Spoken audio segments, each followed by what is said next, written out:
Kiele, tell us about the character that you play on Kingdom. I play Lisa Prince, who is. I always kind of described her, even before the show was called Kingdom, back when it was called Navy Street, and we were making the pilot, I sort of associated her with a lioness. She's the one sort of not the king of the jungle, but she runs shit. And she goes out and hunts and does all of the things that need to get done, and very little of the accolades or rewards. I also feel like if she was on any other show, she would be a man, because she's sort of the Svengali behind the scenes, making sure everything's working as well as it possibly can be. She's incredibly ambitious, and is emotionally the strongest character in the show. Mm-hmm. What's incredible about it is that, on the surface it's about mixed martial arts, but really it's about this family, and you are a part of it in this bizarre sort of way. It's almost kind of Shakespearean the way that this drama unfolds, wouldn't you say? I love that. Yeah, I do. I feel very much that her place in this family is very secure when we first find her. I think she is fiercely loyal and sort of this mama bear to them, because Jay and Nate's mother is, has gone off the rails and has neglected them for a really long time. And even though she is peers with Jay, she is fiercely protective of him, loyal, and has taken on a role of love and support in his life. Not one that will replace his mother in any way, but I think that when Christina, their mom, comes back into the picture, she's very threatened by the fact that her little family and the bigger family even of the gym, that she could lose it all. So yeah, it's a really fun dynamic to explore, because nothing's certain. Right. Yeah. So talk about the world of mixed martial arts that is a part of this show. Talk about immersing yourself in that world. Did you do any research into it, or? It's interesting, because my dad was a professional jockey when I was growing up, and actually the two worlds are very similar as far as athletes. They have to cut weight, which is pretty excruciating. They usually come from poor backgrounds, and you have to work extremely hard, and for very little reward sometimes, unless you become one of the greats. And so it's and they're both very dangerous sports. So I didn't have to do a whole lot of research into MMA, because I understood what it takes for these men and women to put themselves on the line in a physical way like that, and the heart it takes, the courage, and the sometimes it's just drive out of trying to pull yourself out of a very a poor, destitute sort of situation.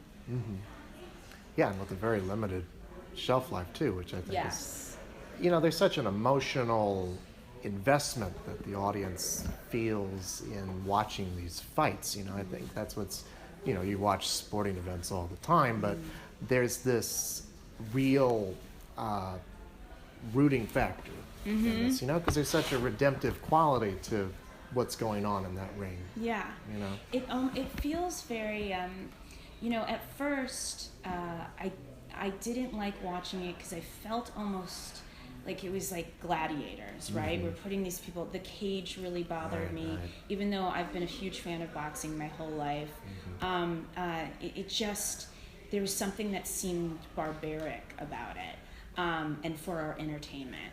And then when I got past that initial reaction to it, it was what I love about the sport is that it's almost like on any given Sunday, right? With football, it's like you can put in a champion jiu-jitsu,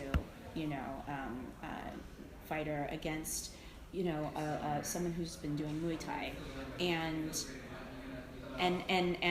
who knows who's going to win out of those two disciplines. And now in MMA, the fighters have to be so well-rounded, but it's thrilling to watch in that way because it's champions come and go all the time. One minute you have the belt, the next you have a bad, your concentration lapsed for a second. Somebody got you, and that's it.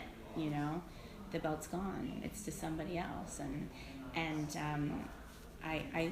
that makes it so intoxicating to watch.